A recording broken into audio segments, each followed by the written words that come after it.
Séptima clave. Clave astrológica. Introducción. Describir y caracterizar un signo zodiacal específico es un ejercicio abstracto y en parte irreal, pues en todo ser humano se presentan todas las energías correspondientes a los mundos material o físico, emocional, mental, moral y espiritual. Es solo que en el momento del nacimiento la radiación cósmica de ese instante intensifica determinadas cualidades de carácter individual, que inclinan pero nunca obligan a formas de comportamiento determinadas, ya que puede ser neutralizada o no de acuerdo a numerosos factores como la educación, el medio familiar, la voluntad, el libre albedrío de la persona, etc. Para entender mejor lo que sucedió a la especie humana durante los últimos 2000 años, o sea durante la pasada era de Piscis, debemos tener en cuenta entre muchos, los siguientes factores. 1. De acuerdo a las leyes del movimiento y del ritmo, todo el universo se encuentra en permanente evolución, de manera que la energía no nace ni muere sino que cambia de estado permanentemente. 2. Que toda evolución humana está sometida a la ley del septenario, es decir, que pasa por 7 etapas llamadas razas mayores de millones de años de duración cada una, durante las cuales el espíritu creador desciende a la tierra y luego asciende de nuevo hacia sí mismo, culminando un gran ciclo que se llama vida humana. 3. 4 de los 7 elementos que se presentan en la especie humana se relacionan con el mundo material y son 1. Tierra o materia. 2. El agua o los sentimientos y emociones. 3. El aire o mundo mental y 4. El fuego o mundo de las decisiones o de la voluntad. Los otros 3 elementos se refieren a los mundos espirituales y son los que se van a analizar en esta presentación con mayor detalle que los anteriores. 4. Dada la interrelación del universo como un todo, de acuerdo a la ley de la unidad, el ser humano está ligado al cosmos y en forma práctica al sol y las estrellas, las cuales influencian y guían su destino, ayudándole en todos los aspectos cotidianos y espirituales. El papel que la astrología en este sentido es muy simple y lógico y se sintetiza en el hecho de que el Sol y los planetas canalizan las calculables, entre los que se destaca el que marca el eje de la Tierra en su rotación en la esfera celeste, señalando y recibiendo las radiaciones de determinadas constelaciones cada 2000 años. Así es que hace 2 milenios la Tierra cambió al signo Piscis, coincidiendo con la llegada de Cristo, quien fue el avatar o enviado divino que dirigió los destinos de la humanidad durante la pasada era que está terminando para dar paso a la nueva era de Acuario. La tarea que te correspondió a la humanidad en la era que está terminando, fue la de purificar el elemento agua, relativo a su cuerpo emocional y psíquico. Durante la cual los seres humanos aprendieron a equilibrar y dirigir sus emociones desprendiéndose de sus complejos de culpa mediante un proceso de redención empleando la ley del perdón, el amor y el sacrificio, y de forma olvidándose de los malos recuerdos del pasado y del miedo, se logra que la esperanza de un mundo más feliz se convierta en guía de su destino hacia estados de conciencia más mentales y menos emocionales. Es de destacar que el hombre de Piscis tendía a mostrar una marcada dependencia emocional de sus prójimos, con quienes compartía alegrías y dolores a menudo exagerados, melodramáticos y quejumbrosos. Su egoísmo se manifiesta en el deseo de probar hasta las últimas consecuencias, el placer y el dolor, viviendo una intimidad romántica y melancólica, poco realista y sumergida casi siempre en un mundo de sueños y pesares donde primaban las emociones a veces sin causa lógica. En el campo erótico el pisciano vivía en un mundo de permanente nostalgia en busca del ser perfecto, idealizado e inalcanzable. En el plano mental el deseo se convierte en guía y sensor de sus actos, basando su lógica más en las posibilidades y sueños que en realidades.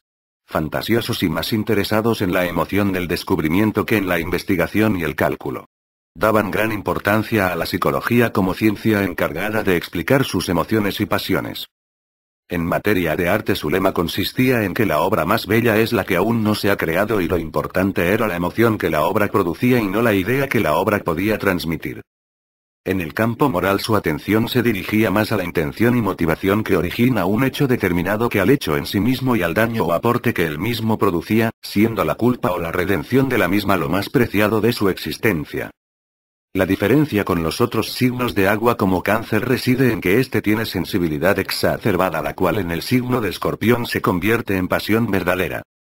Como signo neutralizador de estos extremos, Piscis es la liberación y redención pasional, lo cual le da la cabeza fría y lo capacita para su próxima tarea dentro del campo mental de Acuario.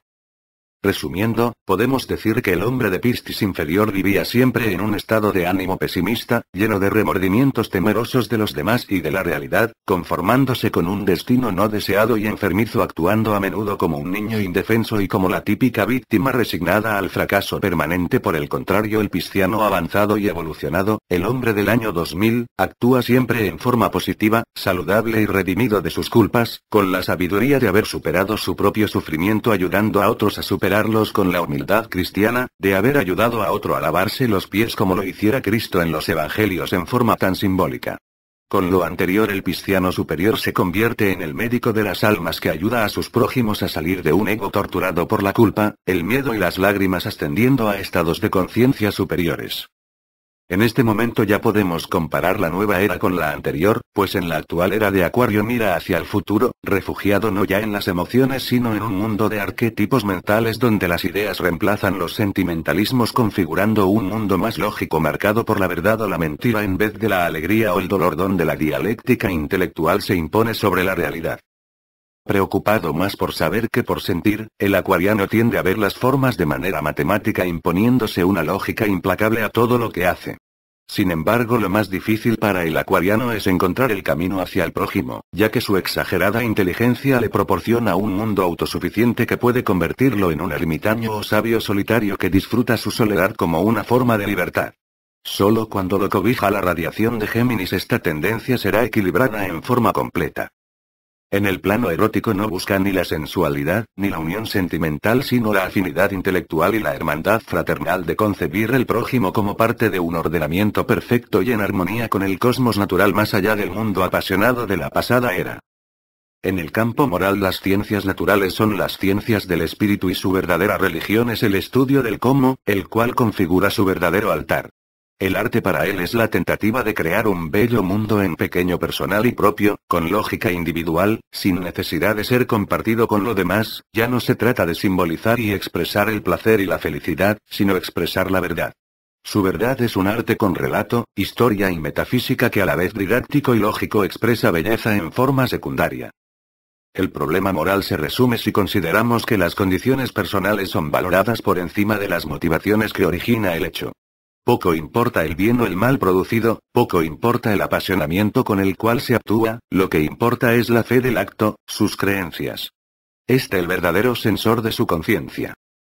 Es por esto por lo que el acuariano defiende a cualquier precio lo que considera su verdad, y para él, el mal no es el sufrimiento de la culpa, sino actuar en contra de sus convicciones. La lucha política sobre todo obtiene aquí un campo difícil, pues las ideologías tienden a radicalizarse si no se controlan las realidades objetivas de la justicia social.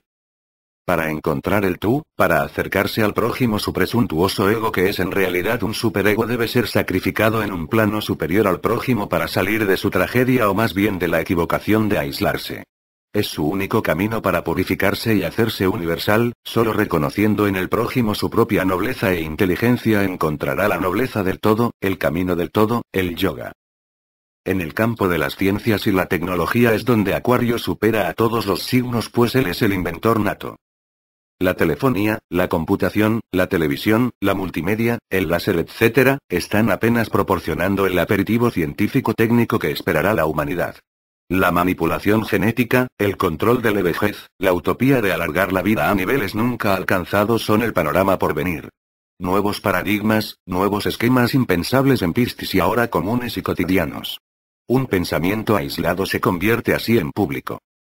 La unión de las mentes creará una corriente de armonía intelectual universal. Esta es la verdadera utopía de Acuario, la verdad de la nueva era. El reconocimiento de los elementos del todo en cada ser humano creará una igualdad sin precedentes. Saturno, como transmisor de la radiación de Acuario, le da a la humanidad una oportunidad no prevista antes en toda su historia. Sin embargo, hay que tener cuidado con el ser humano no avanzado de esta era, o sea el hombre de Acuario inferior, ya que tiene como filosofía huir de toda clase de razonamientos, siguiendo el camino del menor esfuerzo, entregado a la comodidad y la pereza. La indiferencia ante la realidad lo lleva a la inercia moral que impide su evolución, haciéndole huir de la lucha por la vida con una falta de decisión disfrazada de actitud equilibrada. Este hombre no sabe o no quiere aportarle nada a la realidad, el fruto de su altura intelectual, y las posibilidades científicas y técnicas de la humanidad le son restringidas o anuladas. En el campo espiritual el hombre de Acuario no evolucionado o inferior, se aísla creyendo que puede sobrevivir por sí mismo, pasando por excéntrico, cínico o misántropo, que desprecia al prójimo y el mundo exterior por incompleto y defectuoso, tratando ante todo de resguardar su propio ego de una realidad que él considera inferior a su nobleza e inteligencia. Esta es la tragedia espiritual que debe evitar el acuariano mediante el uso del yoga en sus formas avanzadas, aceptando la tierra y la vida en su estado actual de evolución y aportando el grano de arena de su propio yo. Allí radica su triunfo, su grandeza y la realización de su utopía moral.